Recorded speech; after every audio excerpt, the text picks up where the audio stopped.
Hi, it's Friday, September 22nd, and we are at day 2 in our Rector's Bible study. We looked at Abraham and his family, Isaac, Jacob, Joseph, and explored the stories of the second part of Genesis.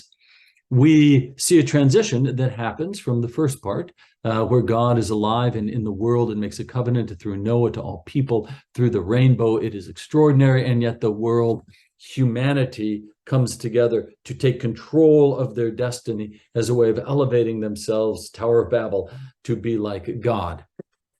God scatters humanity over the earth, and one of the families that materializes is that of Abraham's father, Terah, and how they move away from the gods of place, the gods of stones and trees and rivers and caves, and they move out and they become a wandering Aramean community, a wandering group of nomads. But they take with them their God, this God of promise, the God of covenant. Terah dies. Abraham and his nephew Lot continue on to the land of Canaan, where Abraham makes a covenant and God promises and says, you will be the father of many nations. You will have as many children as there are stars in the heavens. And this will come to you through your wife, Sarah. Well, we know that she is barren. We'll stop there and talk for a second about the themes, or revisit the themes that we started last week and continue to encounter this week. They are the themes of barrenness. They are the themes of heaven and earth. They are the themes of the royal priesthood. They are the themes of original blessing. They are the upside down. The world expects one thing and God does another thing. The theme of the second son being blessed as opposed to the first. There is the theme of God's faithfulness and humanity's failure and God's continued faithfulness. I want to touch on barrenness because we see that as a theme in the wives of the patriarchs, in Abraham's wife Sarah, in Isaac's wife Rebecca, and in Jacob's wife Rachel. Barrenness is an interesting idea, and I think it is there to punctuate the point that children come to us by the will of God. Children are God's children. God brings these souls into the world at a particular time, in a particular way, to a particular family. For God, so God can do with them good things in the world. Or God can use their lives through which to do good things. Fast forward with me for a second to Genesis chapter 50, very last chapter. I think it's verse 19, where Joseph says to his brothers, what you intended evil, God has turned to good. Period. Full stop. That is one of the primary themes that we see in the book of Genesis. Human failure, God's faithfulness, and God using our failures to do good things. Let me share an example that we talked about today. We talked about God promising Abraham children as numerous as the stars in heaven through his barren wife, Sarah. Now, Sarah hears the covenant, believes God's promise, but doesn't see it coming the way she wants it, when she wants it, how she wants it, and under her control. And so to speed up God's timetable, she gives, if you will, her servant Hagar to Abraham. Now, Abraham willingly goes along with this strategy. It's not a great one because it gives us exactly the result that we imagined. Sarah, it turns out, isn't happy about Hagar bearing a child, Ishmael, to Abraham, and she has Hagar sent away.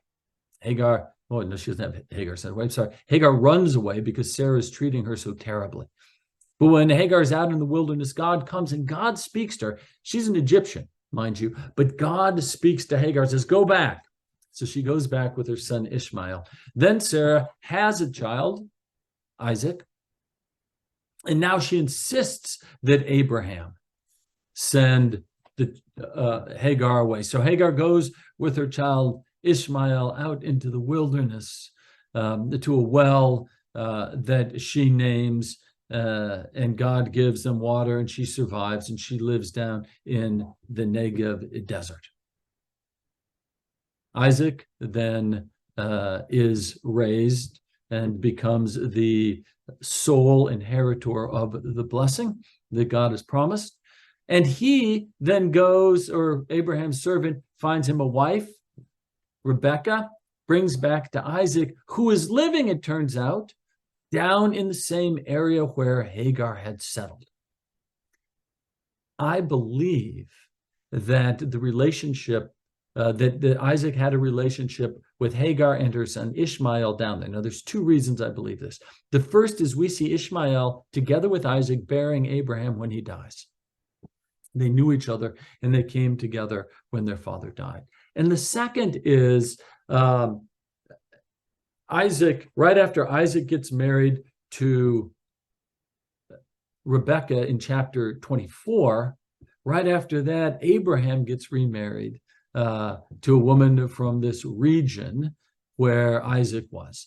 And I imagine that was Isaac reunifying his father with Hagar, whose name now is incense, a pleasing smell. So God had a plan. Abraham would have a son through Sarah, and that son would populate the world with ancestors as many as the stars in heaven. Sarah has a different plan, and she puts forth Hagar. There's all sorts of emotional turmoil. There's rejection. There's pain. Hagar ends up as an outcast down in the Negev.